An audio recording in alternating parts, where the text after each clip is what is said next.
Shalom, baik. Di video kali ini saya akan menjelaskan tentang teknik diagnosis penyakit pada bakteri yang merupakan tugas dari ilmu penyakit bakterial dan mikal. Sebelum itu, izinkan saya memperkenalkan diri. Nama saya Skolastika Dharma Wulan Yusenda dengan NIM 1909010006, Fakultas Kedokteran Hewan Universitas Nusa Cendana. Baik, di sini saya akan menjelaskan teknik diagnostik dari 3 bakteri, yaitu Escherichia coli, Klebsiella, dan Salmonella. Yang pertama, teknik diagnostik dari bakteri Escherichia coli. Sebelum masuk ke teknik diagnostiknya, ada baiknya kita mengetahui pengertiannya. Yang pertama, pengertiannya, Escherichia coli merupakan bakteri gram negatif berbentuk batang pendek yang memiliki panjang sekitar 2 mikrometer dengan diameter 0,7 mikrometer, lebar 0,4 sampai 0,7 mikrometer, dan bersifat anaerob fakultatif. Escherichia coli membentuk koloni yang bundar, cembung, dan halus dengan tepi yang nyata.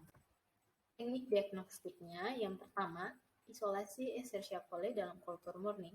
Tidak seperti patogen Escherichia coli yang dikaitkan dengan penyakit pada spesies hewan lain, isolat unggas umumnya non-hemolitik pada agar darah domba 5%. Isolasi kultur murni E. coli dari darah, jantung, hati, atau lesi visceral khas pada bangkai segar menunjukkan kolibasilosis primer ataupun sekunder. Secara eksperimental ditunjukkan bahwa dalam kasus akut, isolasi dimungkinkan dari 6 jam hingga 3 hari setelah infeksi. Pada kasus subakut isolasi hanya mungkin dilakukan sampai 7 hari setelah infeksi. Media selektif seperti mekanki, eusin methyl blue, atau agar-digalki digunakan untuk isolasi. Identifikasi lebih lanjut dari koloni yang diisolasi didasarkan pada reaksi biokimia atau produksi indol, fermentasi glukosa dan produksi gas, adanya beta-galaktosidase, tidak adanya produksi hidrogen, sulfit dan urase, dan ketidakmampuan untuk filtrat sebagai sumber karbon. Yang kedua, tes serologis. ELISA, berdasarkan E. coli yang disonifikasi, telah dikembangkan untuk mendeteksi antibodi terhadap 2 serotipe patogen penting E. coli, yaitu somatic 78, Klebsiella 80, dan somatic 1, somatic 2, dan Klebsiella 1. ELISA lain didasarkan pada antigen Vimbrium. Keduanya memiliki nilai yang terbatas karena hanya dapat mendeteksi tipe APIC yang homolog. Semua faktor terkait virulensi yang diketahui saat ini terdeteksi pada strain yang diisolasi dari lesi kolibasilosis. Juga dapat dideteksi pada isolat feses dari ayam yang secara klinis sehat. Untuk alasan ini, tidak satupun dari ciri-ciri ini dapat digunakan untuk identifikasi APIC. Yang ketiga, tes molekular. PCR digunakan sebagai tes yang sangat sensitif dan spesifik untuk keberadaan bakteri patogen dalam spesimen klinis. PCR juga lebih cepat dan dapat diandalkan daripada metode kultur tradisional. Dalam penelitian yang diambil, organisme E. coli yang diisolasi dari semua unggas yang dikumpulkan, ditumbuhkan dalam nutrient board, diekspresikan DNA, dan diaplikasi dengan PCR menggunakan primer ECOF dan ECOR yang menargetkan DNA ribosom E. coli 16S dan ditemukan amplicon 858bg setelah 1% elektroforensis gel agrosa. Hasil serupa juga ditemukan oleh penulis lain di mana pasangan base ini khusus untuk E. coli bukan untuk yang lain. Yang kedua, teknik diagnostik bakteri Klebsiella. Di sini kita mengambil contoh dari Klebsiella pneumonia.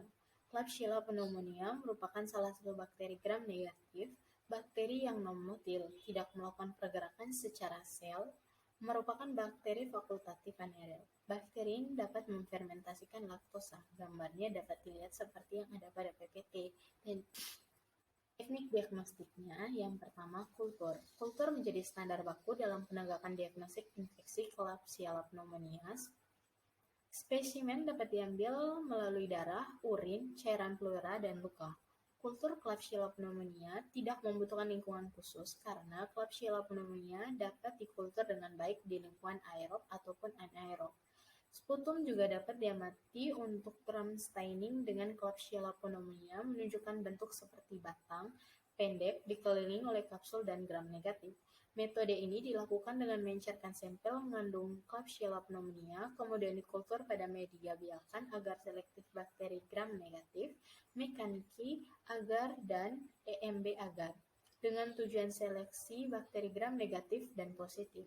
Dapat teridentifikasi pertumbuhannya melalui seleksi media agar. Kemudian diinkubasi pada suhu 25-30 derajat Celcius yang merupakan suhu optimal bagi pertumbuhan bakteri gram negatif selama 1-2 hari.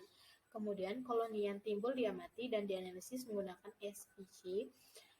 Hasil positif menunjukkan adanya koloni bakteri berwarna merah muda.